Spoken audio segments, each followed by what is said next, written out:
I'm 𝗤𝗢𝗢𝗣𝗏𝗡, and I love Chicago real estate. Between showings, I stop in my favorite places, talk with local business owners, and bring their story to you. This is my Chicago. The real benefit I got from college was the people and the experiences more of the classroom. Yeah. And some people can't pay attention. Some people want to go do things, right? And, Yeah. and I have lots of friends like that, and like became successful doing things where they could just put all their time and attention into it because it's something they wanted to do. But put them in a classroom, they're like, what's this topic and what am I learning about? And there's a million things I could be talking about, but I'm here doing this instead. 100%. That's how I was, and I was like, why am I still going to school? Why am I, like, it's clearly not for me. Why am I spending all this money? Yeah. Like, I don't even know what the fuck I want to do in life. Why am I doing this? And then at a certain point, I was like, I'm done. And it's unerasable debt. No matter what you do, you can never get rid of it. And you saddle that on someone who's like 18 or 22 or what, like you're just starting your life, and then bam, like all this weight on your shoulders at all times. In my opinion, unless you're going to be, you know, a doctor, lawyer, things that you really need to get your education.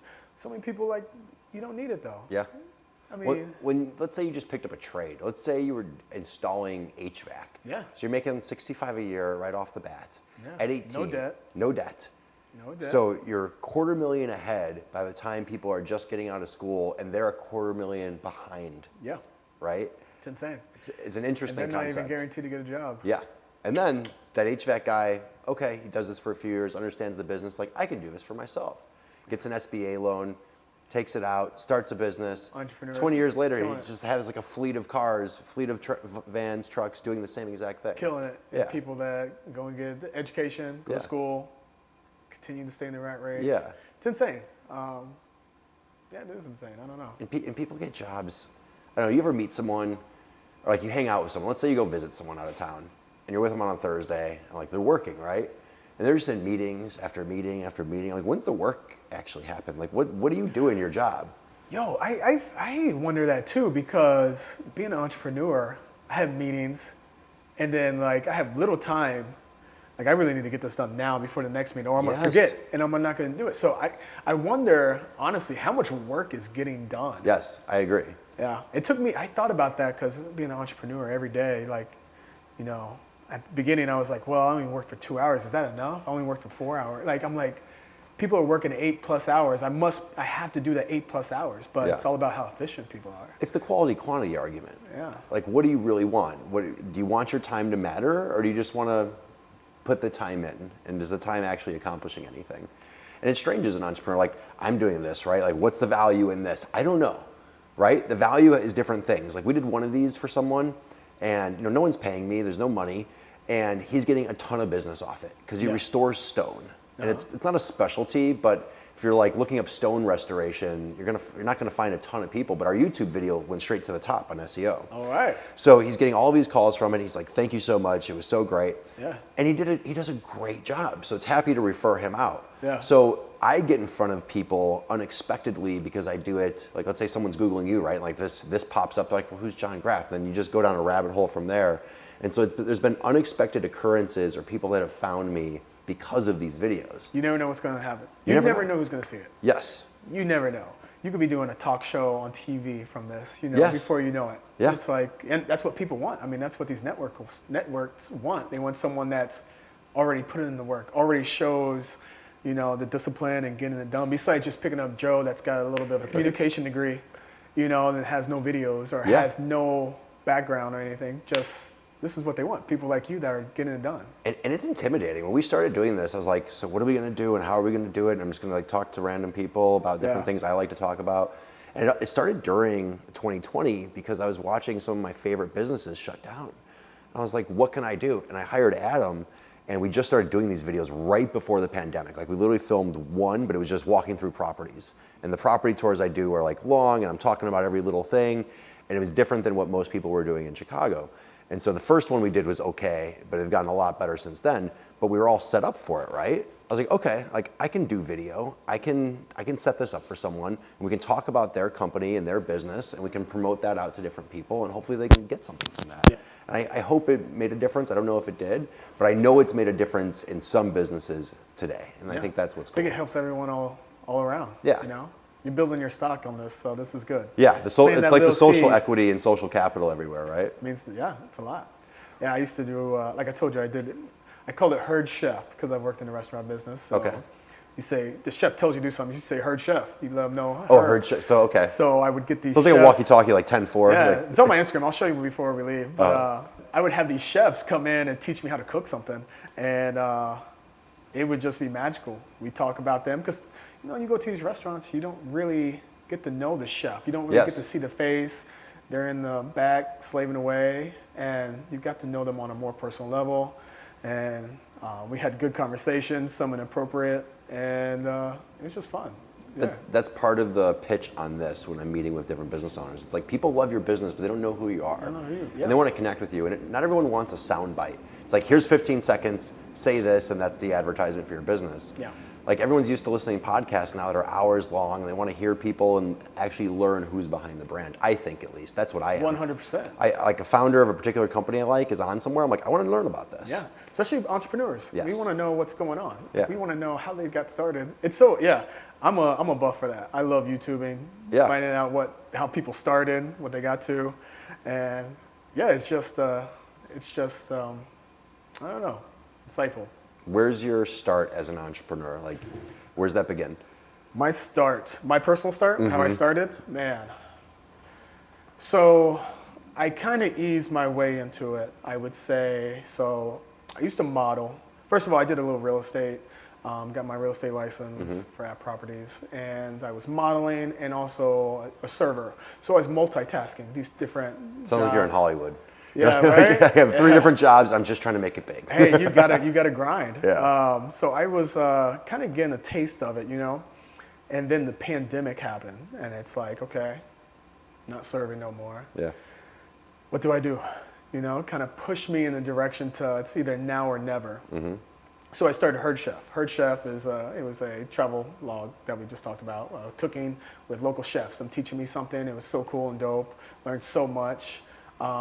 Other than that, I started doing social media, content as being a content creator. And then I came up with the idea. I always loved volunteering. I had this idea, actually, I lied. I had this idea like 5 years ago. Mm-hmm. Why isn't there a volunteer platform that rewards volunteers?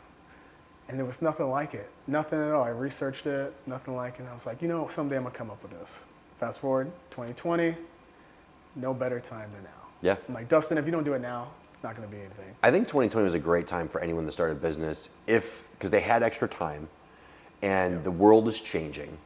And all the styles even, like all the design in homes is all going to change after 2020. It's already begun. Yeah. But I said that, I was like, people are going to be stuck in these spaces. They're going to want new spaces. They're going to be tired of looking at all these same designs. There's going to be a renaissance of change. For sure. And push people. People who are just sitting around just collecting checks and not doing anything. Watching It's Netflix. like people were like getting the itch. I was like, I gotta do something. So the time came, I thought of this idea. Okay, I have some friends around the city. I'm gonna see if they'll give a discount to volunteers. I'm gonna call this Volves 312. Okay. That name sucks. Thank God I didn't. I'm glad you figured that out. Thank God I didn't go along with that. So one day I'm just, building my website, and I'm like, man, I gotta figure out the new name. And it just hit me. I can't even tell you how it hit me. I was just sitting in my room, and it was just Guaranteed Karma. And I was like, oh my God, I fucking love this name. Sorry if I cursed. No, whatever. But I just loved it. I loved it, and I was like, this makes perfect sense. We are gonna reward volunteers with local businesses with Guaranteed Karma. You do good, you get good. And after that, it's kind of took off, Started in Chicago, a couple nonprofits. We did a website, so you would sign up on the website, and then after you went to volunteer, we would email you like little discount codes for local businesses. Okay. Fast forward, my buddy, Peter Weber, he was like, yo, move to New York with me. I'm like, man, I'm not gonna move to New York. Get out of here. I love Chicago, and I'm not gonna go to New York. I never wanted to move to New York. And he was like, he's a great salesman. He was like, no, man, it's like, if you can make it in New York with Guaranteed Karma, I'll help you promote it. You can do it in New York, you can do it anywhere. I'm like, It's true. When people want to start a business, they're like, well, if you can do it there, then that proves to other places, because it's like, oh, they came from New York. correct. Right? Yeah. So like Jenny's Ice Cream is probably not a good example because it started in Ohio or whatever. But you're like, Ohio, that's interesting, and it blew up, right? Yeah. If it started in New York, you see all these companies that start in New York, come to Chicago, come to different places, and that's what everyone says, like, oh, from New York or from LA, right? it's the hustle. In New York City, like you said, you have family members there.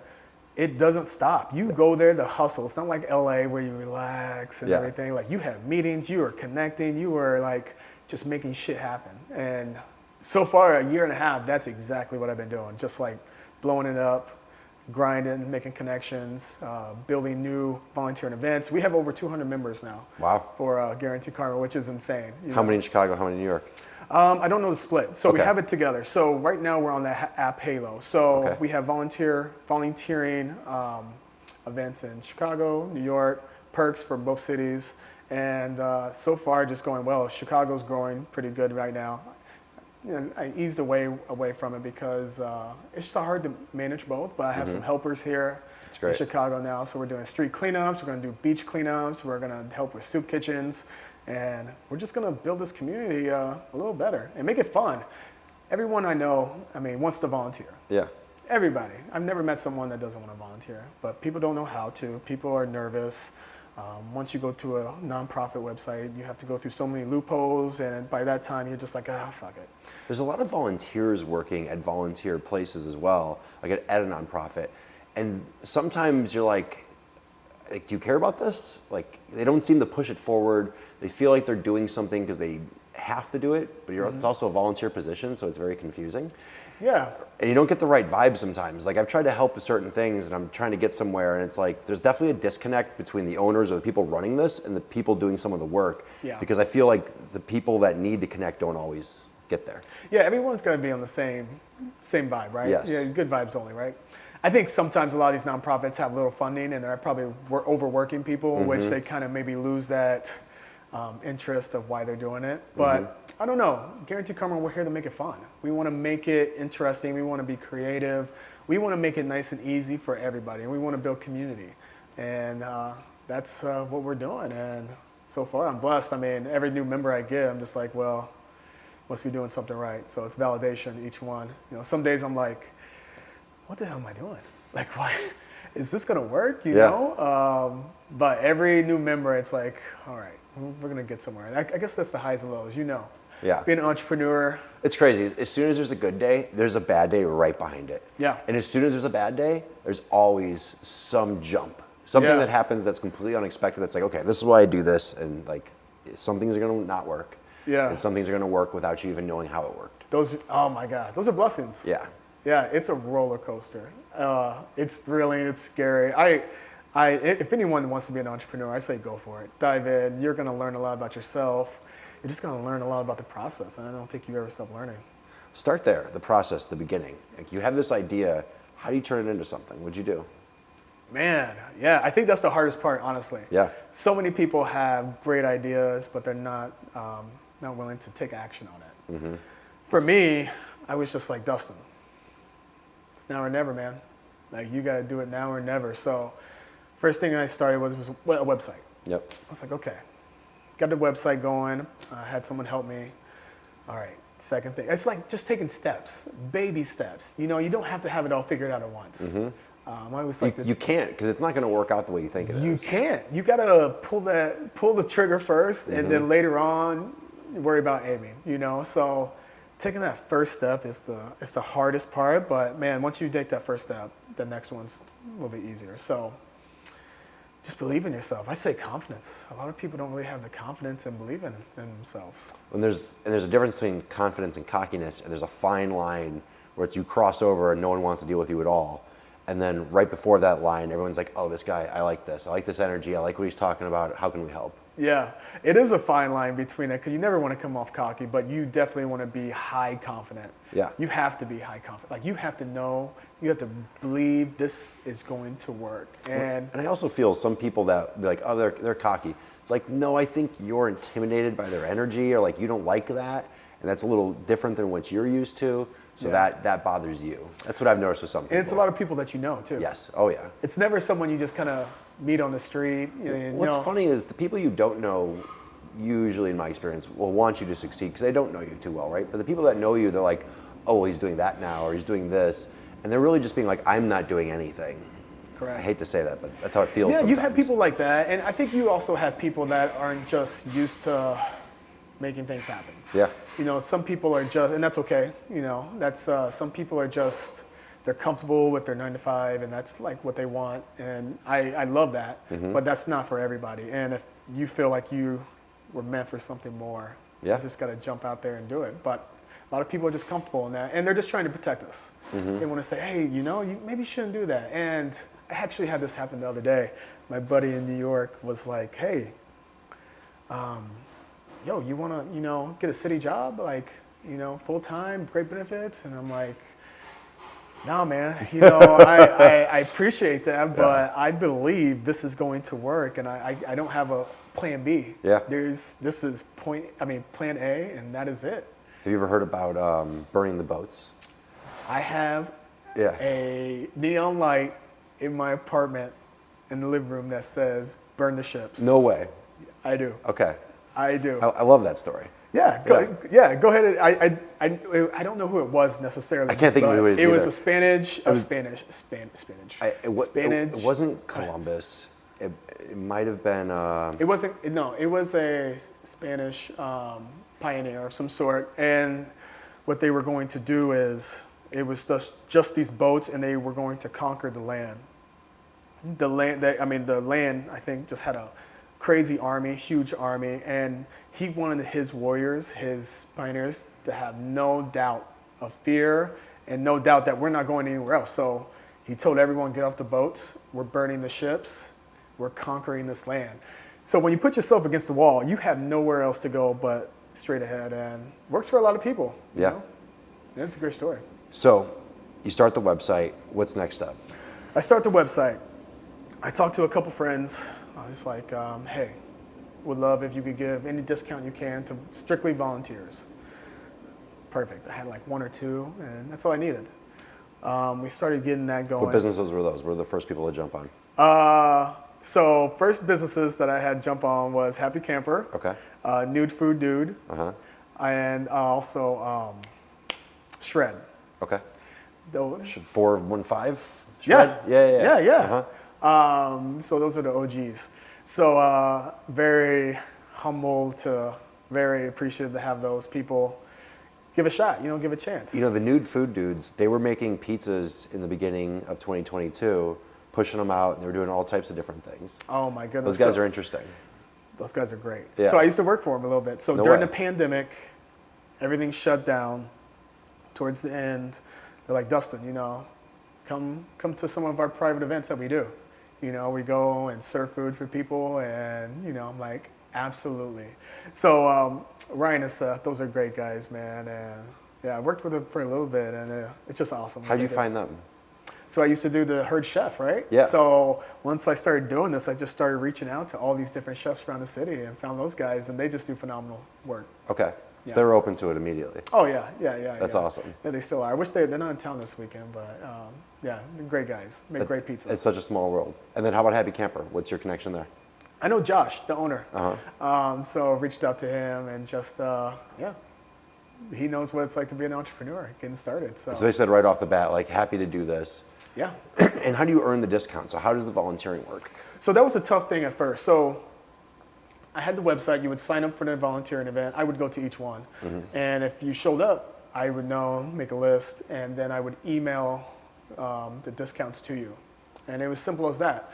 I always knew like I had to come up with a more functional way of doing this, but like I said, you're not going to figure it out all at once.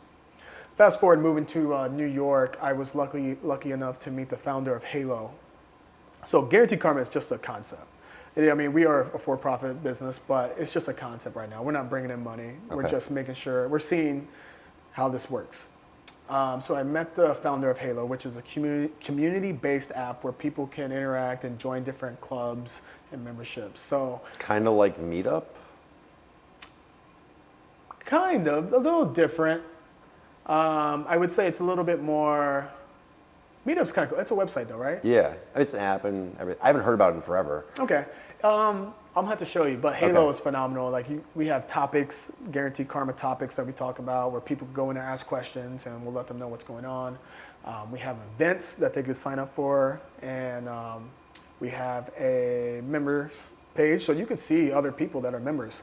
And we have icebreakers, what neighborhood they live in, what's their favorite cocktail, what's their spirit animal. Things to kind of ease people, make people seem humanized, because it's intimidating, you know, when you go somewhere, don't know anybody, and you're making friends. And then we have the content page, which also has all of our photos from the events and also our discounts.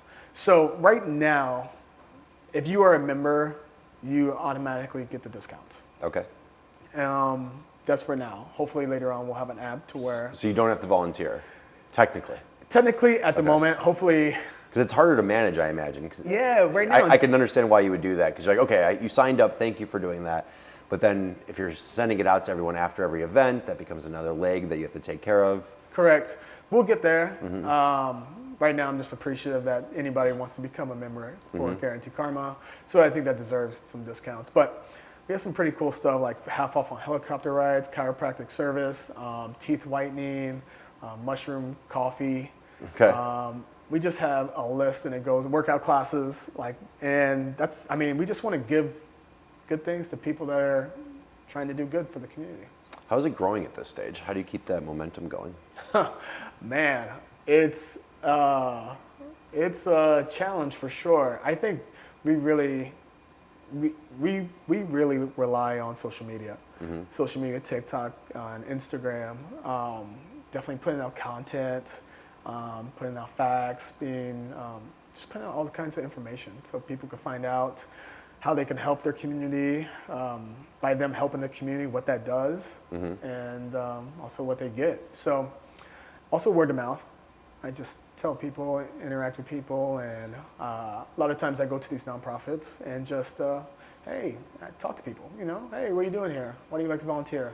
Well, love to have you on Guaranteed Karma. If you're gonna do good, you might as well be getting rewarded while you're doing it, so, yeah. Meeting up with the places that people can volunteer at, or getting them on the platform, how does that work? Because I feel like that's like the business development side of it in a way, right? Like one side is getting people on the platform to use it, but then you have to have the businesses or the ways people are volunteering. How do you find those? Ways people can volunteer? Yeah, like, you know, you said it was a cleanup where Tam was doing the one time, right? So like, what was that? So yeah. Well, first I try to partner with a lot of nonprofits, and I have their opportunities on our app to where people can go anytime and go help out with those volunteering events. A lot of times nonprofits, you have to go through a lot of different things. They have a limited number. People still want to just help out and do things. Yeah. So I created these street cleanups. So we do street cleanups in Chicago and New York, where you clean up for an hour in local businesses. We'll clean up for an hour, and then we will go to a bar after. Well, they will reward us with free drinks. So I'm just trying. You can feel good and then feel good. You feel good and you feel better. And then, So it's just, it's just a great time. I mean, doing good for your community, volunteering, you just get such a great feeling from that.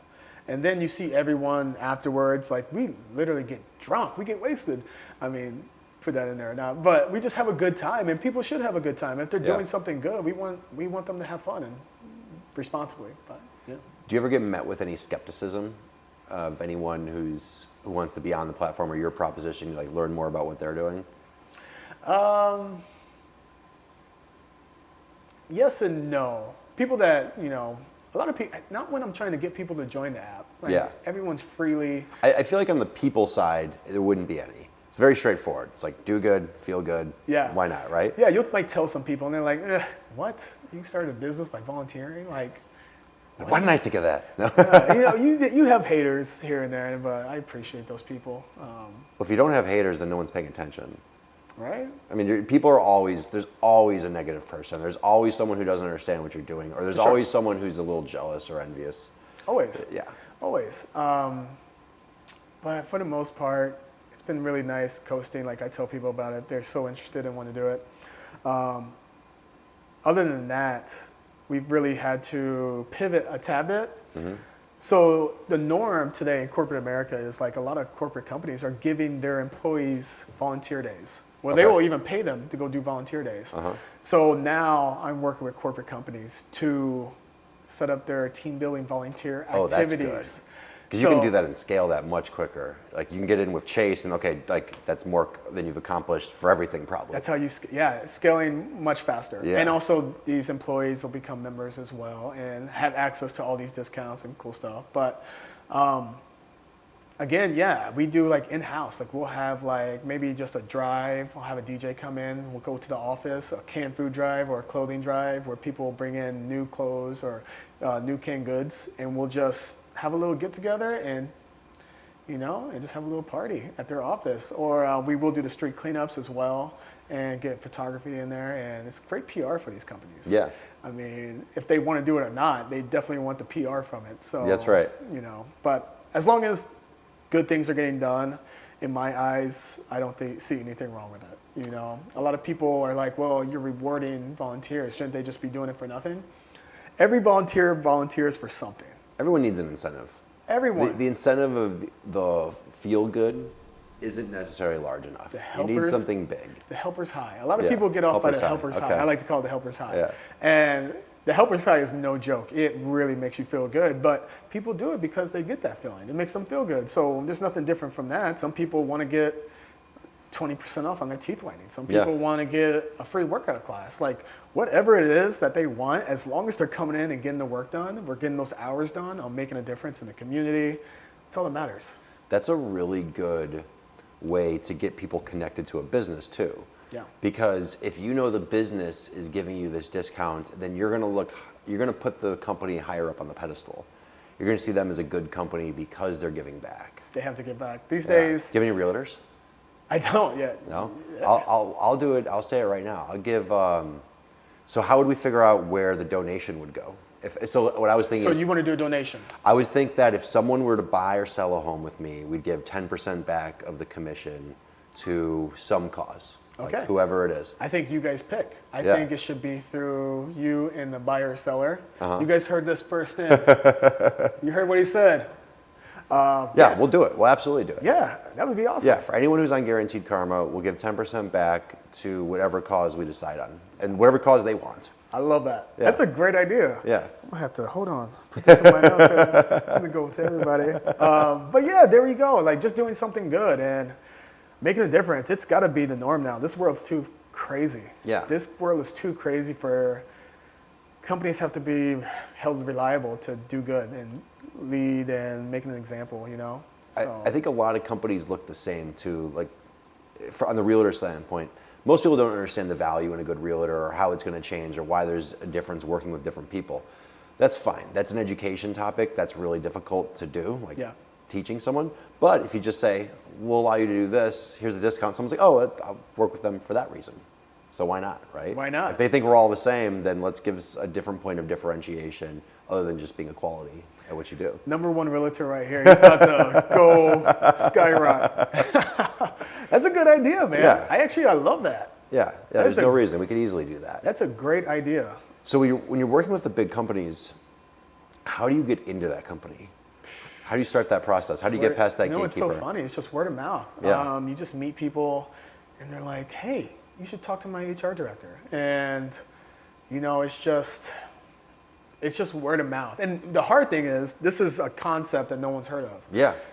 That's why we're here. So I was just like, it's so simple to understand. So simplistic. There's not a big explanation. No one even explained it to me. I saw what was happening and I heard the name and I was like, oh, I think I get it. Why hasn't anyone done this before? Yeah. It's so simplistic. I don't know. It's definitely hard. You got to make 100 pitches before you get someone that's a little interested. You know. Little breadcrumbs everywhere. Yeah, people are like, Guaranteed Karma, what the hell is that? Yeah. Like, well, let me tell you. And, I tell people, it's okay. We could come back to this. Also, I think it's very smart for people to realize if they're starting their own business, becoming an entrepreneur, at the beginning stages, do not expect to make money. You're building your stock. You're going to have to do a lot of stuff for free to build these relationships and to let people and these companies see the value. Yeah. And once you get your foot in that door where they see that value, you're going to take off. So anyone looking to be an entrepreneur or has a business that they're starting, if you're looking to make money right away, you're probably going to fail. You have to really think about it and give a lot of your services for free. That was really hard for me in the beginning What you don't realize is no one owes you anything. No one owes you the phone call. Nope. No one owes you the meeting. No one owes you 5 seconds to listen to what you're doing. Yeah. You have to create a reason and a value for someone to listen to you. Yeah. And sometimes it's hard. It's like, you won't even take my phone call. You won't even return a voicemail. You don't even have an opportunity to give the pitch of the value. Yeah. But that's not on them. That's on you. That's on the situation. You're propositioning someone. I get super annoyed. I get way too many emails and LinkedIn messages and Instagram spam and all this garbage, right? Yeah. And someone was like really being persistent about something on one of those platforms. And I was like, I owe you nothing. And I had to say that to them. I was like, I owe you nothing. You owe me nothing. I'm not interested. Stop. Like, this isn't how you go about doing this. Yeah. And I never needed anyone to say that to me, but it took me a while until you have to have that mindset that no one owes you anything. And until you can create the value and put the value in front of someone, that's the only time people are going to start listening. Yeah, and it's the psychology around it too. Like, everyone hates a salesman. Yeah. It's just the reality of it. No one wants to be sold anything. So how do you think outside the box? How do you go around and just meet people not looking to get anything out of them? And I find value in that when I meet someone that, they're not looking to get anything out of me. They're just kind of meeting me, and then you kind of get to know them. It's like, hey, what do you do?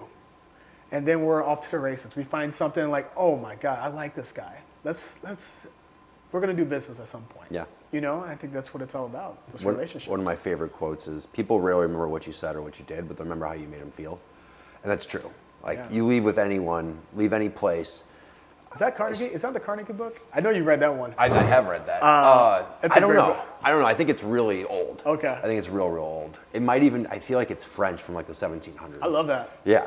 And it's absolutely true. And especially if there's alcohol involved, like, you're having a good time, right? Yeah. Everyone's having a good time. Yeah. You wake up in the morning, you're like, I don't remember what I was talking about. But do you remember Scott? That guy was cool. I liked him. It's experience. Yeah. People will always remember the emotional tie they have to someone or some event. So, yeah, keep that experience exciting. So right now, you're in New York. What's a day look like for you? What are you doing? What's a day look like? It depends, man. Every day is something different. I wake up. Luckily, I have an intern right now, which is that's good. A big hoorah for me. Takes so much stress off me for social media. So, I wake up, have a meeting with my intern. We get some things set up for social media. After that, have some phone calls. Just cold calling, making relationships, setting up volunteering events, thinking what perks people would like, and just trying to be creative, just all day, every day. You never really turn it off, even though right now I'm trying to be better at it. Yeah. I heard a great speech the other day, and this guy was telling me he would always run late for his plane, his flight to take off. He would either rush, he would stress, try to rush to get there. At some point he was like, you know what? I'm either going to get there and the plane is going to run late and I'm going to get on the plane, or I'm not. It's going to be either or. And he used that and applied that to everyday life. So I try to take that in, and I'm not going to be, I guarantee Karma's not going to be some multi-million-dollar business tomorrow. Yeah. It's not. My sanity, my self-care, my mental health is more important than overdoing it, so to say. You know what I mean? So I try not to stress. If I want to take a day off, I do it. I don't want to stress. I don't want to wear myself down. I want to make sure I'm happy in this environment. So I don't know if that made sense, but I know what you mean. I've always laughed at the people that are like, I sleep 5 hours a night. They say it like a badge of honor, and they're like, I work 18 hours a day and I do this. And I'm like, so you care more about the length and time than the quality of the time. Got it. And I wonder how efficient they're being. Well, that's the whole thing. Like, you lose your executive function if you're not getting enough sleep. Yep. Right? You lose everything. If I have a bad night, I get 8 hours every night. Yeah. Like, I have to have it. I'm going to go to bed early if I have to. I'm going to go to bed late and wake up late. Whatever it is, I need those 8 hours because I know I'm not going to perform well. Yep. If I don't. You need it. Yes. And so, in terms of taking the time and how you're going to use it, it's more important with what you get done with the time than how many hours you're putting in. Correct. You can sit in front of a screen and say you worked for an hour or two. Did you? Yeah, man. Some days I'm like, all right, Dustin, this is what we have to do today. Let's just fucking knock it out. This 1 hour, let's go hard, and you're done. You are done. And whatever else comes up, of course, you know, you work for it, but just be efficient. Yeah.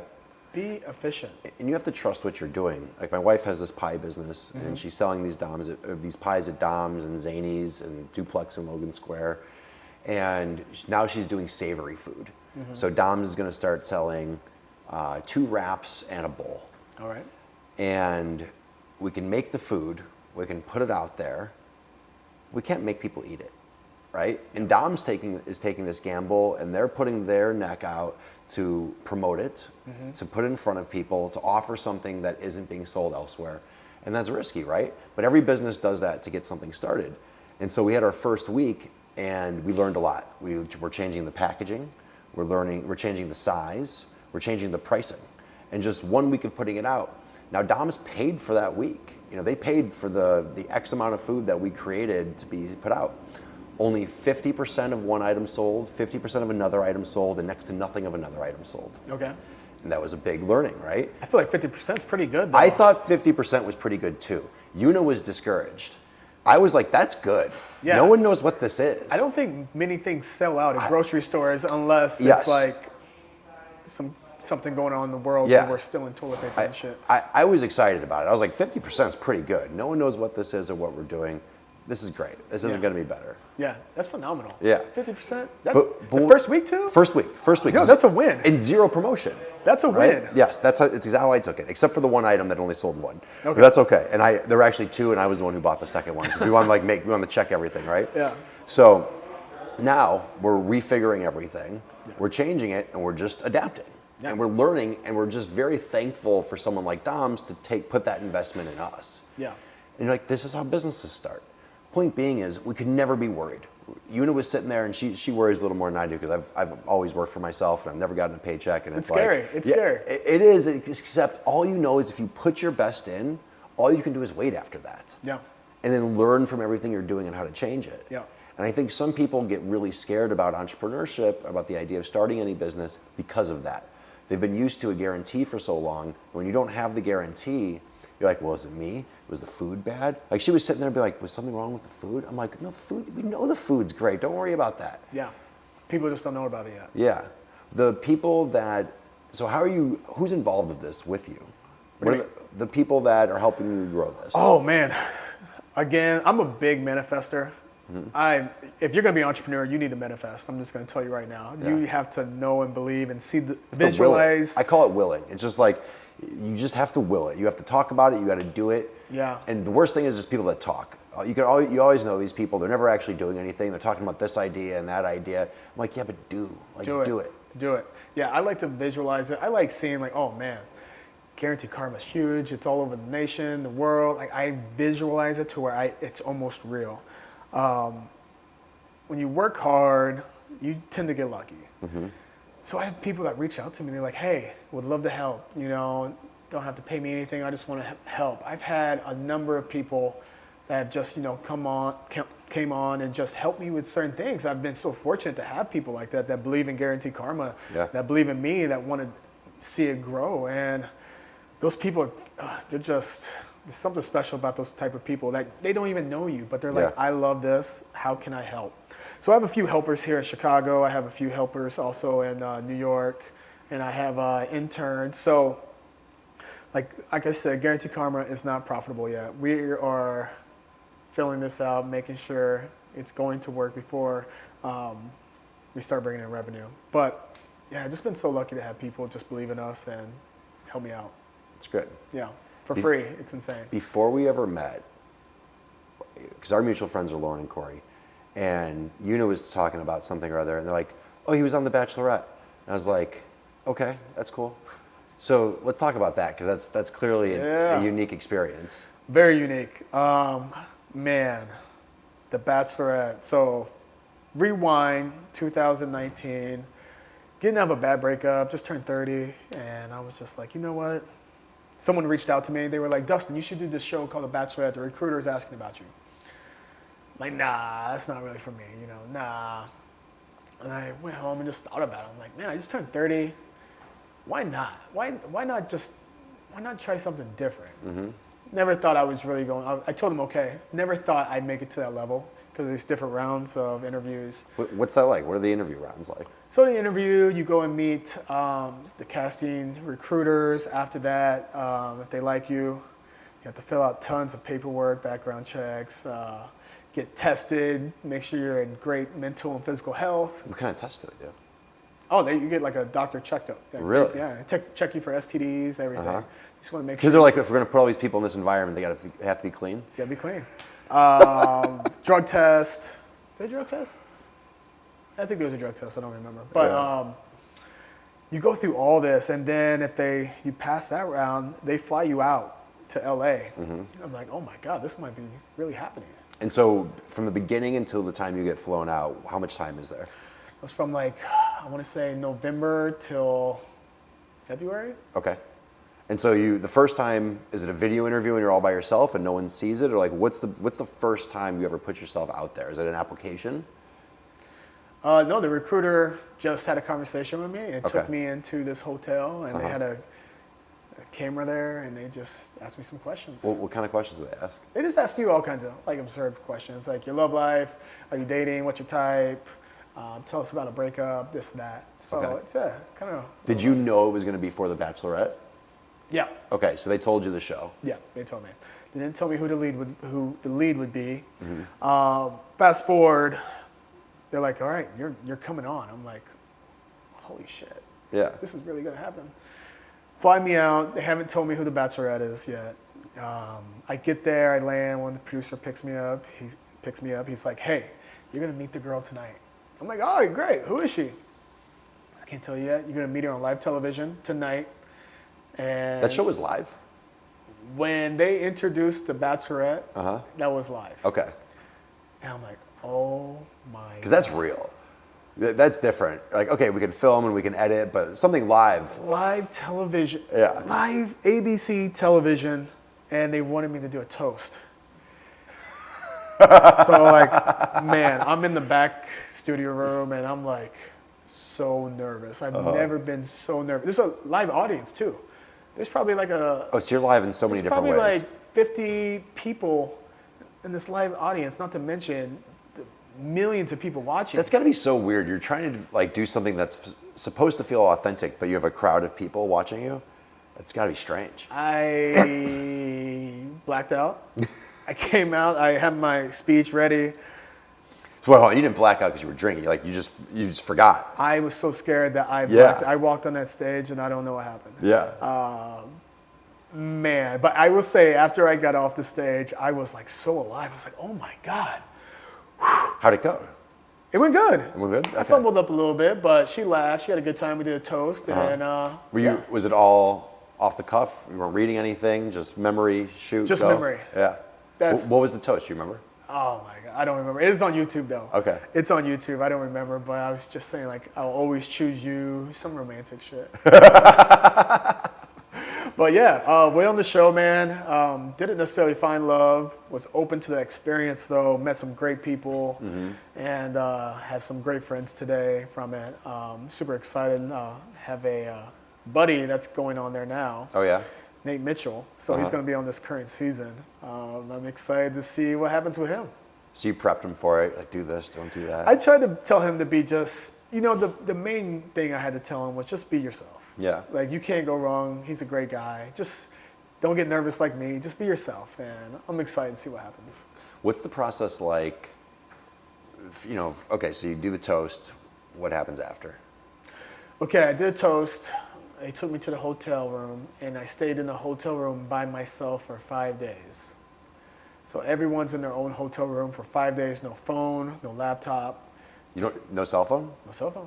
Really? Yeah. Can you go use the amenities of the hotel or anything? No, you're stuck. You can't work out? They give you an hour to work out. Okay. It was like you're in prison. Wow. Yeah. So I wouldn't have expected this. It was tough. What are they trying to? I know. So I have complete ignorance. Yeah. I know nothing about the show. I've never seen it. Good. So why are they keeping you in a jail cell? I don't know. I guess they're just getting everything ready to start the show. Okay. They don't want you to talk to the outside world, I imagine. Oh yeah, they don't want you to talk to the outside world. Okay. They don't want everyone to know that you're doing this. They don't want you to talk to your friends and. Because I'm sure you signed something that said you couldn't do it, but they know you'll do it anyway if you have those tools. Oh yeah. Yeah. Oh yeah. Yeah, they took the phone away too. Wait, did they take the phone away? I think they took the phone away in the hotel room. You literally had nothing but the TV. Okay. I was watching TV all day, and It's just Law and Order all day long. Yeah, and the producers would come in, check on you, come talk, and have some good convos. But I never knew when they were coming. Yeah. So I'm like, man, I don't know if I should use the restroom right now. I don't want them to come in and smell all this. But well, and that's got to be a little, because you're going to get a little cabin fever stuck in the room you too. got cabin fever for sure, man. It was crazy times. But yeah, 5 days. Then you were off to the races. What's that look like? What happens after that? Oh yeah, you get in a limo. Okay. You meet these other guys for the first time. You're in your suit, looking your best. And They provide the clothes, or you? No, you gotta bring your own clothes. So it's all your wardrobe. Yeah, it's all. How many days of clothes do you bring? Shit, you gotta bring a lot. Cause you could possibly be Yeah. there for like. I was there for a little over, maybe around a month. Okay. You gotta bring a lot of clothes. Because you can't wear the same thing twice ever. Well, you can't. I did. Yeah. Yeah. Yeah, you gotta bring a lot of clothes, and for different environments. So you come in with like 2 big suitcases? Yeah. Okay. You got to your suits, casual wear, your Yeah, toiletries. because we don't know what to expect. Like what You kind don't of know where environment. you don't know where you're going. Yeah. You're leaving the country here shortly if you get on. So And this was all happening in LA? So they film everything there? starts in LA. We were there for like maybe a week or two. Then we started traveling. We went to Newport, Rhode Island. From Newport, Rhode Island, we went to Scotland. So these are all dates, right? Like Yeah. like a date? Okay, so all the dates are in different places? Yeah, Okay, so that's cool. So you went to Scotland? went to Scotland. Yeah. On After- ABC? Hell yeah. Yeah, amazing experience, man. And after that, went to 𝗥𝗢𝗢𝗣𝗍. Never even heard of 𝗥𝗢𝗢𝗣𝗍 before I went on this show. Was it Eastern Europe? Did you have a passport or did you have to expedite that? Yeah, I had a passport. Yeah, okay. Yeah, you have to have a passport to do that. But just an amazing experience, seeing parts of the world I would have never dreamed of, meeting some great people. Just a great experience. I don't regret it at all. Yeah. Are you socializing? So is every time you have a date and afterwards, are you isolated again? Yep. Okay, so you're not talking to the other guys? No, I take that back. So you go on a date, you have group dates, one-on-one dates. If you're not doing that, they're not filming, you're back in the hotel, and you're normally rooming with someone, but you get to hang out around the hallway or the hotel rooms with the other guys. So that's not bad. So that's why you get to know them so well. You have no phone, no TV, no nothing. You're just... Because those are your friends. Even though you're all going towards the same goal, it's just like we're all here together. Yeah, you're chatting with these guys all day. It's almost like you're in war. Yeah. Right? All going for the same thing, but like people hope to be more victorious than others. Yeah. Yeah, no, it gets competitive too. And some people disliked each other, and some people just had their buddies, and you kind of find that out as you go. When you're meeting these people or hanging out with these people, you're like, this person's here for the wrong reasons, or like this person's just here to get famous, or... Yeah, you think that, but I think everyone went on there to get an experience. I think everyone wanted some maybe new opportunity in life. So I don't hate on anybody that's trying to get there for the wrong reasons. I mean, I did it for the experience, and who knows what will come from it. I could have got married. I could have, got any kind of, entertainment job. You just don't know what's going to come from it. Yeah. From then, how have you parlayed that experience, or what have the relationships that you've built during that show led to? Yeah, they definitely led to a lot of opportunities, man. Some people had some great opportunities. I'm very fortunate for my opportunities. I will say it was a very humbling experience because I was serving at the time, and I'm serving people and they're like recognizing me, and they want to take photos of me like recognizing them, and I'm seeing my friends become like super famous and just able to quit their jobs, and I'm just like, this is a good humbling experience. I definitely am not famous because I still got to pay the bills. Yeah. New opportunities are just coming around, people wanted you to come to their parties. They wanted you to come socialize. They wanted you to do brand partnerships. Just the opportunities are just crazy that come from it. And you just kind of, again, just take it all in. You try never to say no. Yeah. You don't say no to anything. Just take it all in while you can. How do people reach out to you? How do they find you? Social media, I would say. Yeah. Just hit you up on the gram, like, okay. Hit me up on the gram. I had my contact information up there, so email or social media. Yeah. Since then, has it led anywhere that was unexpected? Oh, it's all unexpected. My life's totally changed. Like I'm living in New York, an entrepreneur pushing my company. Like that was all unexpected. And I don't know if I would have did it if I didn't go on the show, honestly. Yeah. I don't know if I would have had the confidence. I don't know if I would have had the validation in myself to like go and pursue something like that. So yeah, I've done a lot of traveling trips too, traveling with cool people and just meeting cool people and doing cool things. And yeah, forever grateful. Growing up in Southern Illinois, do you have any role models or examples or people that led you down this path? I was definitely brought up in a hard-working, blue-collar family that knew the value of hard work. I knew whatever I did in life, I was definitely going to have to work hard at it. The harder you work, you tend to get lucky in life. Mm-hmm. So I always remember that. But man, Southern Illinois, I think great people in Southern Illinois. I love everyone down there. But I saw a lot of people do things like they didn't really want to do in life. And I feel like they kind of had no hopes and dreams and kind of just settled. And I knew I didn't want to do that. Yeah. So I started to do the opposite of what these people would do. And found myself just getting lucky in life. What lessons do you think you learned growing up in that type of environment, or that small town, I imagine? Small town. Yeah. I never had that, but you meet people from small towns and they kind of go in two completely different directions, in my opinion. One is a very safe, everything's secure, get the corporate job, get the 401k, pay into it, retire at 65 or whatever. Yeah. Other people are dreamers, like trying to accomplish anything they can. Yeah. I have no idea what pushed me to become a dreamer.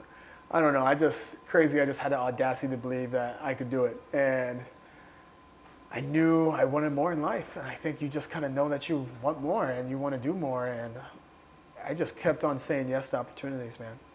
Moved out of Southern Illinois, new opportunity. Even though the opportunities were shit, I just still did it and met someone new and new opportunity. And it's just like I said, you work hard, you're open to things, you get lucky. Yeah. When you wake up every day, what's one of the first things you think about? Man, wake up every day, I give gratitude. My life could be totally different. I give gratitude, number one. I think of the smallest things, the biggest things, just to give gratitude to. Like, man, this is really my life. I'm from Southern Illinois. Blue-collar family. I'm living in Upper East Side of Manhattan right now, where I would never have dreamed of having to pay the rent for what I'm paying for a small box of stuff. It's just insane. Yeah. I just give gratitude every day, man. Just gratitude. That's the first thing.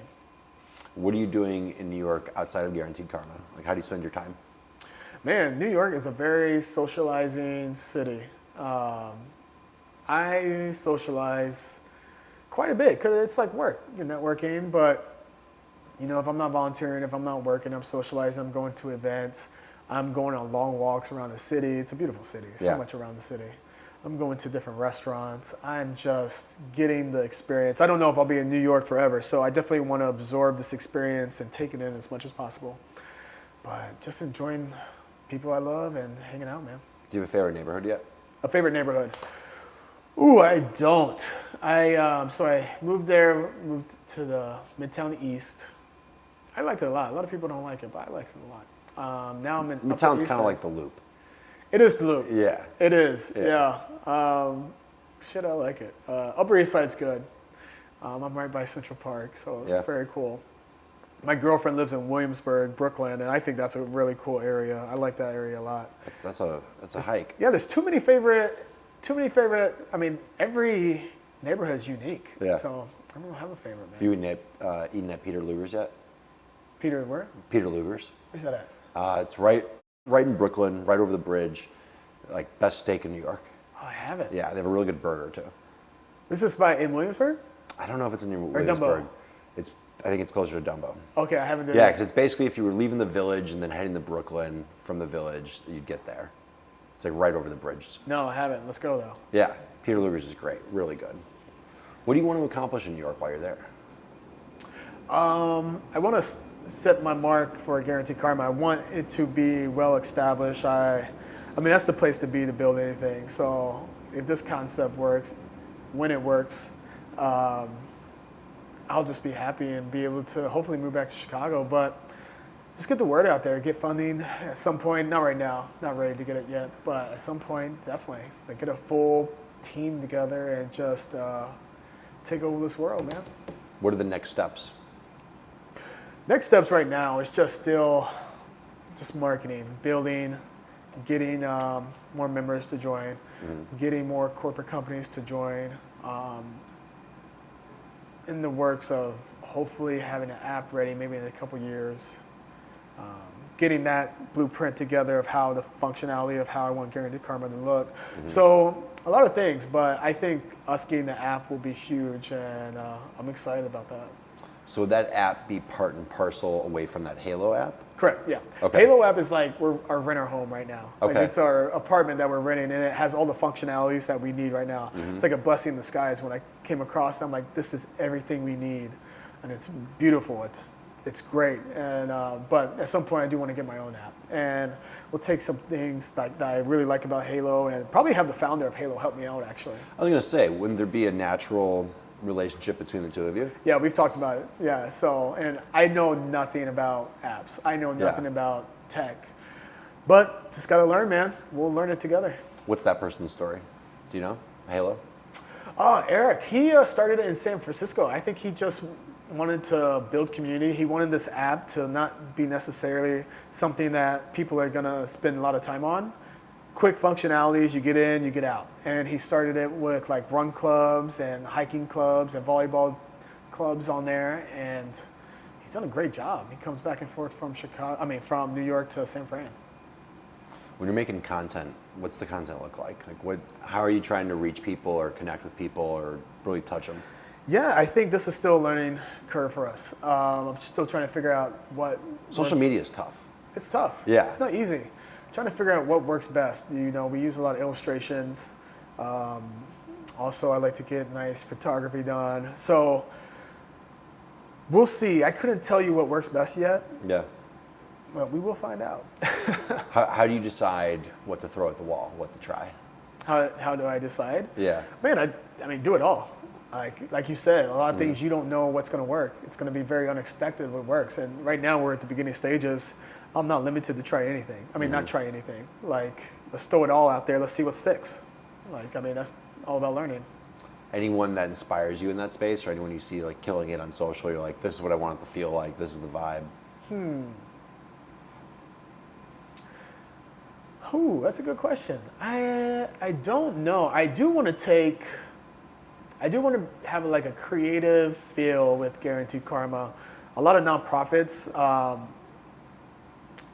I think a lot of nonprofits, not to shame on them or anything, but I think they lack a creativity, a visual look on a lot of things, and I kind of want to push away from that. I want it to be a little elevated and creative, and I don't know what that's going to look like yet, but that's what I'm going for. You ever talk to Soho House? Yeah, I'm actually staying in Soho right now. Okay. That'd be a natural, if you have that audience, right? You have people that want to do well, and there's a creative element to it. You ever talk to them? I've talked to them about possibly doing some team building, volunteer activities, but I think for sure, I'm not a member. I used to work there for 5 years. Did I tell you this? No. Yeah, I worked at Soho House for like 5 years, from like 2015 to the pandemic. What were you doing? That's where you were serving? Yeah, well, I started as a butler. As a butler? So I was working They have butlers? They have butlers. So I worked at Menards, and I was busting my ass at Menards here in Chicago. Which one? The one on Clybourne. On Clybourne? Yeah, absolutely. I was busting my ass. I was like, I gotta do something else. And I saw Craig's ad for servers for Soho House. Soho House just opened. I'm like, I need to probably serve. I go there, I have no serving experience. They're like, we don't need you for a server. You don't know what you're doing. But we'll hire you as a butler. At that time, they're like, okay, you'll get paid $15 an hour. And that time I was only making like minimum wage. This was like back a long time ago, yeah. I was like, hell yeah, and tips? Sign me up. Yeah. And one thing led to another. I met a lot of great creatives there. And I went from being a butler to working the front desk to doing night audit, from night audit, being a server. And man, the people I've met, the connections I've made, the things I've learned and saw, and just seeing how people, it was inspiring to see everyday people just making great things. And yeah. What do you do as a butler? Butler, so crazy. So you just stand outside and greet people, and when your hotel guests would come, you carry their bags. You run errands, essentially. You just run errands and stuff like that. I met a lot of cool people, like famous people I've taken to their rooms, like Sam Smith, the Jonas Brothers, Spike Lee. Oh man, Scottie Pippen, I can't even count how many people I've met. David Schwimmer, he used to stay there all the time. He's a great guy. Met so many people, man. It's insane. But yeah. Anyone surprise you? Like someone who didn't tip or someone that threw you Yeah. off? You don't have to call them out. I won't throw them under the bus, but yeah, they should. It's crazy. I've met a number of people that have had experiences with Scottie Pippen. No tipping. No tip Pip. Yep. That's what everyone calls him. The whole city. The whole city. The whole city. That's a bad reputation to have. It's terrible, man. Yo, from working in the hospitality, I tell my girlfriend that she's from London and they don't tip. She's like, why do you have to tip here? It's so shit. I'm like, if I ever find out you don't tip, I will lose my shit. You tip no matter. I mean, unless someone is absolutely rude to you, you tip. And even then, I'm like, it's 10%. yeah. You know, like, okay, I'm not giving you the 20. I'm giving you the 10 just to know, like, I'm a stand-up person, but you're not. Yeah. It's kind of like, it's almost worse than nothing, in my opinion. Correct. Yeah. You know, I think I'm always like, damn, they must be having a bad day or something. But I've never really. That's the right way to think, because sometimes it's just off, and it's not that person. I mean, Sometimes it is it's that person's fault, but they're having a tough day, and you don't know what they're going through. Sometimes it's so hard. It's so hard, and yeah, people really bust their ass in the hospitality industry. They gotta work for it, man. I don't think it's so crazy. And we're talking about people in corporate America, like working 8 hours a day, doing fucking what? Sitting in front of a screen, like scheduling things. I don't understand who they're managing or what these meetings are for.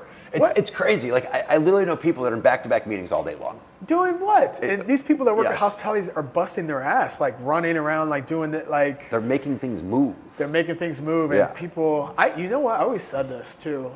I think everyone growing up, I think there's some disciplines in life that really build a person's character, make them a better person. I'm like serving. If everyone out of high school or college got a serving job just for like a month, I guarantee you it would make you a better person. I think you'd have a higher appreciation for people. Correct. And what they're going through, and understanding, okay, I'm bringing someone their food, and the chef back there, he cooked this medium, and they wanted medium rare. I'm taking it all, and then I have to send it back, and I have to bring something back as fast as I can. I think you'd have appreciation for people a little differently. For sure. You see people trying. If they're trying, they deserve it. They give them a tip over 20%. They deserve it. They're trying. They're trying to make your experience the best they can. Yeah. They understand they're in the shit right now. They're got everybody, Susie, Jan, everyone needs their drink right now. They're trying to accommodate everyone. Just people need to appreciate these people. But going back, I mean, I'll never take that. And I'm just so lucky to have that experience. So, yeah, it's really rounding me out. What other, I don't want to use the word shit jobs, but Menards is a job that no one wants. You said you were working your ass off. Bro, I've had so many jobs. I've probably had 50. No. Yeah, I've done a lot of different. Tell me all these jobs. Hold on. We gotta I go worked through these. in cell phones, setting up wireless. I've done retail, clothing, Bed Bath & Beyond, retail. I've worked at a gym. That's the front desk. I was a certified phlebotomist at one point. For what? Phlebotomist? Person that draws blood. What's it called? Phlebotomist. Phlebotomist? I thought you were saying botanist. No, phlebotomist. Phlebotomist. Is Yeah. that a PH or an F? PH. PH. I'm pretty sure. Don't quote me. Terrible literature. But, gosh, I have server. I've done literally. Oh, never got fired either. I've done like so much. As you know, I was also. I married 2 people. No, I didn't know that. Oh, you were at the wedding. Oh, you mean you're the? I thought you meant you got married twice. No. I was officiating the wedding. I was like, hold on. No. We got 30 more minutes to talk. No, I was the officiator. Yeah, you did a great job. You did a really good job. I was nervous. Yeah. I was nervous. Yeah. And I couldn't tell you were nervous. And I've watched a lot of people's friends marry them. Yeah. And none of them were as good as you. Wow. Let me put it that way. You were very natural. It seemed you didn't have one pause, waiting. Like, you knew exactly what to say, how to say it. I appreciate that, man. Your cadence was good. And you did a great job. I appreciate that, man. I gotta be careful what I say here. I know someone's gonna get mad at you. I watched someone marry someone, and he was terrible. Okay. Bless his heart. But I saw him at the wedding afterwards, and people were giving him pats on the back, and I hate that insincere BS. It's like, obviously don't tell the guy he did a bad job. There's nothing to gain from doing that. But people were pumping him up so much that he was like, I did such a great job, and I'm so proud of it, blah, blah. So listen to this. So I see this guy like once a month easily. And after this, he's showing someone. I'm like, oh, he married so-and-so. And he's like, yeah, let me show you. So we're with someone, and we're watching it, and the person's like, they knew he did a shit it's job. not good. Yeah, right? And I think at that very moment, he knew he didn't do a good job either. I feel like all the energy. They gassed him up. Yep. All that had dissipated, all evaporated away. Yeah. And he was like, oh. Because his mood changed after he pulled that video out of him doing it. Maybe I won't do this again. Yeah. Yeah. I don't think I'll do it again either. Why not? Man, I enjoy weddings. I want to go there and just celebrate. It's a big job. Yeah, it's very important. It's just it's key. It's biggest clutch. job of the whole, and it's a lot of pressure. This is two people, their special day of being united, and it's just a lot of pressure. I think. How'd that even come up? Like, how did? Corey and Lauren just asked me one day. They're like, "Hey, we want to talk to you." I'm like, "All right, this is weird." And Is it made it formal? They're like, hey, we want to talk to you. Do you have time? Can we FaceTime? Yeah. I'm like, huh. Okay. Was it in person or over the phone? It was over the phone. Over the phone, okay. Yeah. It was FaceTime? over FaceTime. FaceTime, yeah. And they're like, we want you to ordain us. And I'm like, okay, yeah, what's ordained? I didn't know what they were talking about. Oh, no, they're like, yeah, I want you to officiate our wedding. I'm like, oh, well, can't say no. So, yeah, I was nervous. I was so nervous, and I'm glad I said yes, though. I was so nervous, though. From start to finish of them telling me, I'm so glad I did it, though. What'd you do to prep? Man, I just read my script. Got it ready. So how'd you create the script? Did they give you things? They gave it. They pretty much gave me everything they wanted. Okay. And I just had to throw in little jokes here and there. Yeah. Other than that, honestly, what I think helped me a lot, the night before at the rehearsal dinner, I was so nervous. I was just drinking whiskey straight. I was like, okay, like just so nervous because I'm meeting the family. I'm like, God, I hope I don't fuck this up. Here's all the people that are gonna watch me. Yeah, and I probably had 10 whiskey drinks, like back to back. By the end of the night, I was just slurred. I was just like, and my girlfriend was like, yeah, we're going home. And I went home, I dropped 2 glasses of water, broke the glass, and I started reading my script, and I was just slurring everything. The next day, I had a terrible hangover. And we've all been there where we just have these hangovers, and it's just like, You don't even want to get out of bed. if I die, I die. Yeah. Like, just take me. Close all the drapes, all the blackouts. It was one of those. I had no nerve. I had no feelings. I was just like, let's just do this. I have nothing to be nervous about. And I just did it. And boom. It's great. It's a great time. I hate to admit it, but I got banged up that night too for the rehearsal. And my wife left to go do all the wedding stuff because she was in the wedding. And I had everything drawn, right? Yeah. I didn't wake up till noon. Like the phone was off. Everything was off. Yeah, and I woke up, I was like, whoa, and I hate that feeling. There is nothing worse than waking up and you're like, I feel like a complete POS. Yeah. Right? And I went and worked out, and I was like, I gotta get rid of this feeling. And like totally dead this. But I slept in, it was good, it was really nice. Must have been nice, man. Just go there, pop a seat, watch the wedding, just soak up the hangover. That's what I'm talking about. That's what I want for weddings. Yeah. So I don't want to. I think Lauren and Corey are the special couple that will always cherish that together. I think that's going to be the one and done. And that's the right way to do it, instead of watering it down. Yeah. Why do you think they chose you? I don't know, man. I feel like they could have chosen a lot of people. they're like, man, you just got it. You just got it. Like, y'all seeing something I don't see? I don't know. But man, I'm totally appreciative for them choosing me and just being a part of that wedding. That wedding was beautiful from start to finish, and I miss them, man. They moved to Michigan now. I know. I haven't seen them since, actually. Yeah. I feel like kids will be down the way sooner than later too. Yeah, right? Yeah. How'd the three of you meet? So during the pandemic of 2020, there was a time where no one was allowed to do anything. And me and my buddy Clay and our friend Chelsea, later on our friend Shannon came on board, but we were like, let's host a workout class. Everyone's 6+ feet apart. Let's get people outside. This is good. A lot of people had some mental issues from being locked up and not being able to socialize, and I think there were more issues from that than anything else. Oh, 100%. Like depression skyrocket, whatever you say. But anyways, so we called it Fitness in the Park. We had people come. We're gonna work out 6 feet apart, and as we did it, at one time, I thought Lori Lightfoot was gonna come get us. We had like over 100 people that came, like 150 people that came to a workout class. I'm like, oh my God, this is insane. But yeah, just again, community, bringing people together. And that's how we met Corey. Corey was like, yo, we met Corey through another friend that was DJing the events. And Corey came in and started DJing the DJ Wave. And just met him through there. And we just kind of bonded and hung out, and it's been great.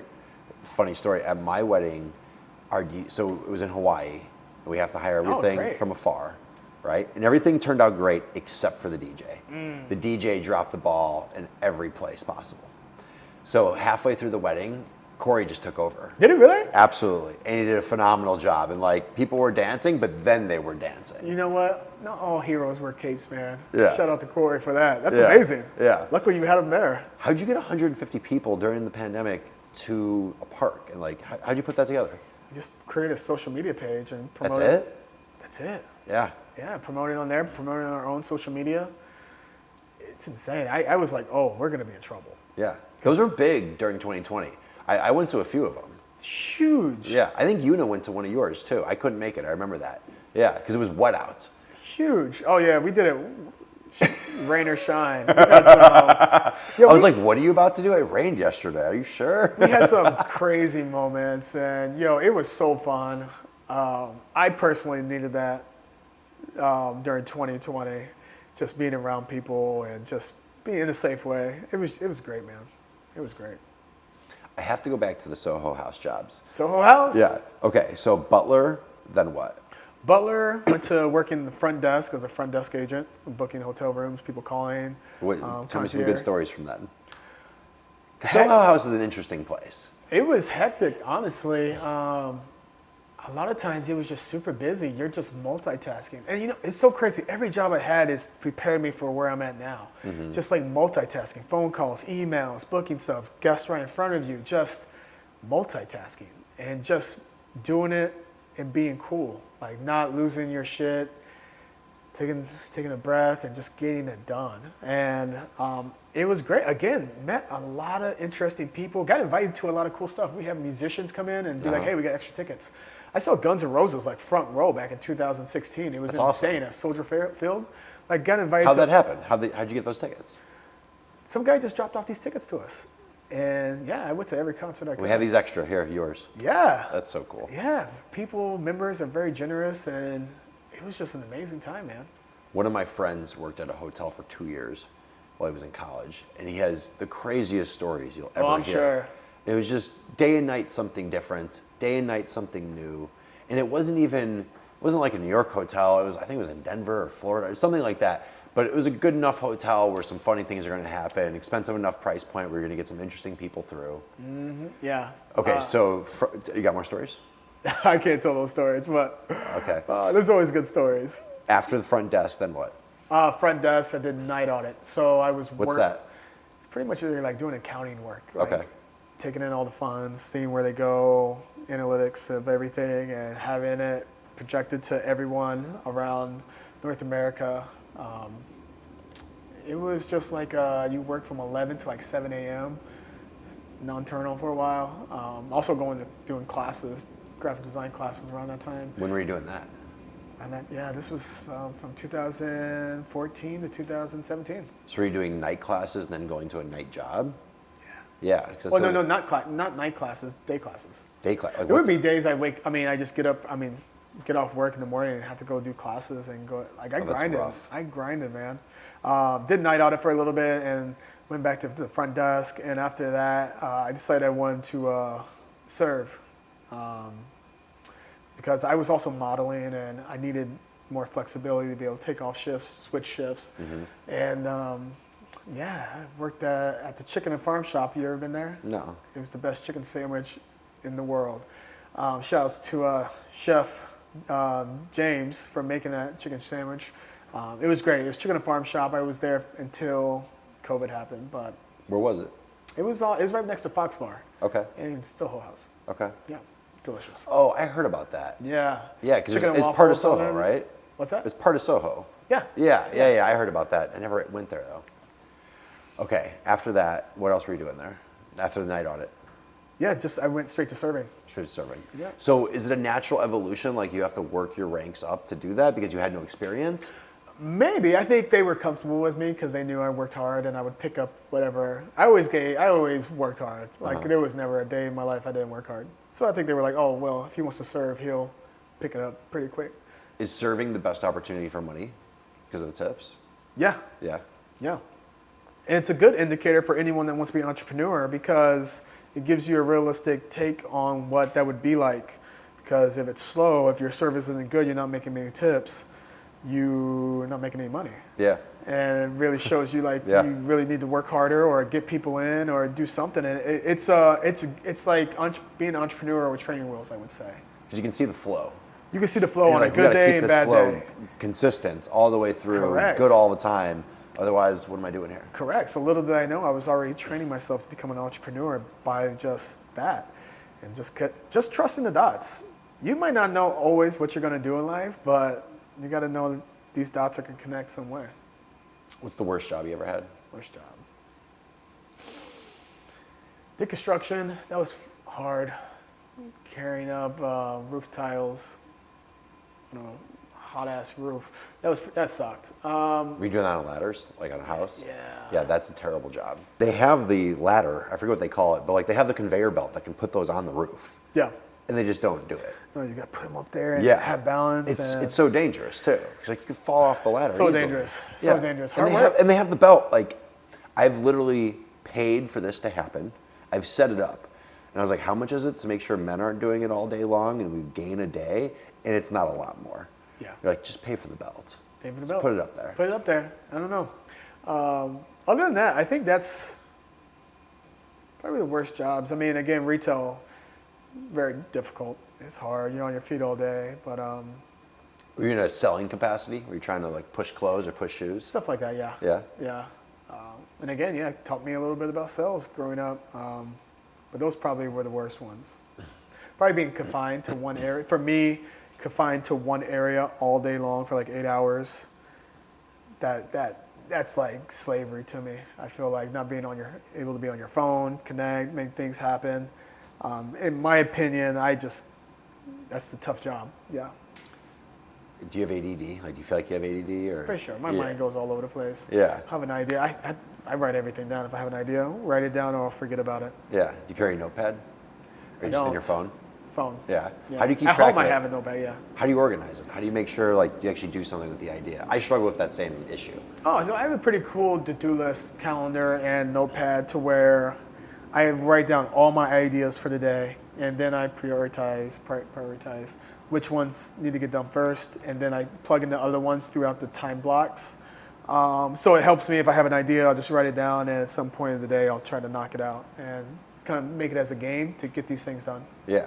When you create the to-do list, do you prioritize it? Do you move things around? Do you number them? Oh yeah, things don't always go as planned. Like I think a lot of people want to I'd stick to the script. No, you put it on there for reference and you try to go to that, but I mean, you get a random email that just changes everything. You have a random call. A call can ruin your whole day. Yeah. It could just throw 3 to 5 hours out the window. Yeah. Because you're like, I have to respond to this. I got to figure it out. I have to contact this person. I can't do that now. Okay. Then you forgot where you were doing right when you get it all done. Yeah. So to-do list is good. I would say most days it's pretty good, but being flexible, being one as water, as they say, don't really stick to the script too hard. When you were moving to New York, what kind of fears did you have? What was your biggest, you saw something as a potential failure or something that could happen while you were there? I gave myself 1 year to try to figure it out. I was like, oh, okay, New York's really expensive. I need to make sure I'm on my hustle, making money. I think that was my main fear. I always have this fear, like, especially being an entrepreneur. Like, nobody wants to be on the streets. Yeah. If you're an entrepreneur, it could be a reality because you don't have that consistent income and you don't know, you have to know how to budget too. I think just making money was, I think I was really nervous about that at first. I think entrepreneur used to be almost a dirty word. I remember when people would introduce themselves as an entrepreneur. I'm like, what do you do? Yeah. What do you mean? Tell me more, Yeah, right? yeah. And now, for whatever reason, maybe because of the Shark Tank or God knows what. Everybody wants to be an entrepreneur. Everyone wants to be an entrepreneur. Everyone wants to introduce themselves as one. And then you get a little bit further, you're like, oh, I see. So you have an idea, but are you doing anything? Going to New York, it's something I think about or have thought about or something that I wish I had done earlier. Here's why. Okay. Doing what I do, people say how expensive New York is. Sure, housing is expensive. Correct. But you can get pizza and a bottle of water there cheaper than it is here. You can get a lot of things cheaper in New York. Just depends where you are in New York. But because there's such mass, there's so many people work off a volume model. So there's some things that are better. Beyond all that, there are income opportunities there that we just don't have here. Correct. There's no $1 million listing in Chicago because the homes aren't good enough and people aren't really interested and the price points aren't high. You tend to make a little bit more in New York than Chicago for sure. Absolutely. Yeah. And so if you're looking at it, you're like, okay, so maybe my living expenses double. Let's say they double, right? But your income possibility is literally 10x. Yeah. Especially if you do real estate or sales or anything, you're like, okay, an expensive condo here is $1 million. Yeah. A real expensive condo is like $5 million, and those rarely even come about. In New York, that's that over there, and that over there, and that over there. It's insane, right? And the whole world's looking at it, right? Yeah. Like, there's another thing about Chicago. People leave here. Like, we don't have these expensive homes because the people with money aren't really here. Like, there are. Yeah. But not in the same type of density that exists in New York. It Yeah. attracts everyone from everywhere in the world. Yeah. You just don't have that in Chicago. I wish you did. Yeah. But that's why your income can just be exponential. It's insane. So much higher. Yeah. I think the median person makes anywhere from 80 to 120, I think in New York it is. That's crazy. That's like... That's starting. Yeah, you're just like, okay, here's a job, here's $100,000. Yeah. I didn't realize 100 grand isn't that much in New York. Yeah. It's not that much. That's I thought the first time I break 100 grand, I'd just be rolling in dough. Like, oh man. Well, especially not anymore. Because it used to be you're like, oh, that makes six figures. Six figures is the funniest thing. Or like, he does well. You're like, what is six figures? Is that 101 or is that 999? yeah, you don't know what it is. That's a huge. It's a huge range. It doesn't Yeah. mean anything. And what it really means is like they just broke 100. Yeah. So now they're doing six figures. Yeah. Okay. But now it's like it's a 7-figure thing. 6 figures are gone. Like you need to be in those sevens. Yeah, well, you know what? It's so funny. And I like reading a lot of money books and making money work for you. Some people just don't know how to manage money. Some people could damn near be making 7 figures and still just paycheck to paycheck because they just have all these crazy expenses. It's the output. Yeah, it's insane. Yeah. Well, a lot of things. It's like I could do $1 million in sales, but what was your net profit? Yeah. Like, Sure, what do you- you can spend a lot to get to different places. In real estate, it's really common. People pay for leads. And so like I could spend 15 grand a month, but if I'm making 16 grand a month, is that worth it? And then I have no shoes left or no soles left on my shoes because that's how hard I'm working. Yeah. You have to decide what you want and who you want your partner to be and how hard you want to work and how much you actually want to gain from it. Yeah, absolutely. You know what, speaking on that, a good way, and I saw this for someone that's an entrepreneur to network, is I saw this somewhere and it makes perfect sense. You go to the most expensive gym. Doesn't matter how much money you're making, you make that work and you go work out anywhere from 5 to 7 a.m. And those are going to be the most efficient, your 1%ers in the United States. Yeah. You connect with them, you build a relationship, and before you know it, you're probably doing something great. I think that's great advice. Yeah. And I think you're absolutely right. It's worth an investment. Yeah. It's like most expensive yoga studio, most expensive gym. I know people that have 3 gyms. That's the reason why. Yeah. They're not at all those places all the time, but they want the access to it. They want to meet those people you're talking about. Yeah. You go at the right time. You just never know what could happen. That's the beauty of it. You know, 1 minute you could be struggling, the next you meet someone, your life changes. It's insane. Did you ever have a moment like that? Something that changed for you? Somebody you met that really took things off to a different level? You know what? You know how I got into real estate? I met the landlord of Soho House that owned the building, 𝗣𝗕𝗢𝗣𝗡𝗥. And I remember, I met him just passing by, and I remember on these, I used to really listen to these YouTube motivational videos on just all kinds of stuff. And one guy was like, interview people, whoever you want to be like, interview that person. People love to tell you about themselves. Yeah. They want to just tell you about their ups and downs, and everyone does. Yeah. Just interview them and see what happens from there. And I did that. And I met 𝗣𝗕𝗢𝗣𝗡𝗥, and I was like, shit, this is good. And ended up doing I don't want to say internship, but he just let me follow him around for probably 3 months. He sunned you for a little bit? Yeah, that's good. and it was awesome. We would work out together, then we'd go to all his meetings. He was building the Hoxton. He was working on other projects around Fullerton Market. And I was just visually and just absorbing all this without even knowing. And I decided to get my broker's license, man. And yeah. What happened with that? We even touched on that. You were a broker. We did the same thing for a little bit. We did. Yeah. It's a tough job. Not gonna lie, it's a tough one. But I had my broker's license. I was working with a group, and ended up moving to New York. Okay. And I became a broker because I wanted to learn more about real estate. Yeah. I still do. I want to invest in property, and that was the reason. And there's no better launch on learning property than getting your broker's license. You learn so much. It's a good beginner stage. But moving to New York and going full blown in guaranteed karma, there's no plan B. Yeah. So it's I gotta stop paying these monthly NAR fees, or NAR, right? Is that what it is? Yeah. Or NAR. Oh, it's NAR. It's NAR, National Association of Realtors. Yeah. And then there's CAR. Yeah, CAR, Chicago Association of Realtors. It's expensive, man. Yeah, well, you're paying. Yeah, you have to pay for your MLS. It's a lot. And you have to pay for E&O insurance. I'm not doing anything with it. I'm gotta make some sacrifices. But what'd you learn doing that? Did you do any deals? I did some with the group I was with. Visually saw, did rental properties mostly. It's a grind. It's hard in New York. I mean, I'm sure in New York, but Chicago is tough. Yeah. Well, in New York, at least you get paid. So in New York, you pay someone to find an apartment for you. You're like, here's a few grand, find a place, right? Here, you're like, the landlord's gonna pay you, so maybe you get paid if they decide to rent a place. Yeah. We have a very unique market here where no one's paying us until it actually comes to fruition. When you found your apartment in New York, how'd you do it? My buddy had already moved there, and he just went through a breakup. He's like, I got an extra spare bed, talked me into moving out there. I'm like, all right, let's do it. We stayed at the Summit, which is really cool. This NBA trainer lived there, Chris Berkeley, and he would have all these NBA players. He would train them, LeBron, that's cool. Kevin Love, all these great players, and you're just walking in and you just see these guys working out. It's insane. But great building. After that year, we got a great deal by that, and we just did a walk up now. We have a 3-bedroom, and it's cool. What floor? 4. 4? New York's interesting. I was in a 7-story building once. I walked all the way to the top. What? There's no elevator.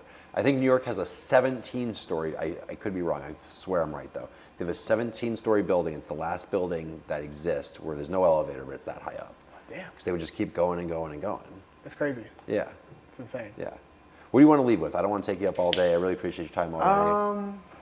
Man, thank you for this. Yeah. And man, I hope whoever's listening would love to have volunteers come help us out, do some street cleanups, build community, have fun, hang out, be a part of something that is at the beginning stages, and everyone can be a part of it. And I think there's something great about being a part of something at the beginning stages, and we all watch it grow together.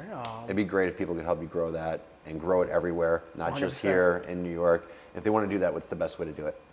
If they want to do that, you could actually follow Guaranteed Karma on Instagram, TikTok, our website, guaranteedkarma.com. or join us on the Halo app, which all these links, social media, will take you right to the Halo app where you could build a profile and start volunteering and get some great perks too. Cool. Yeah. Dustin, I really appreciate your time. My man, thank you so is much, fun. man. Yeah. It's a good Appreciate time. it.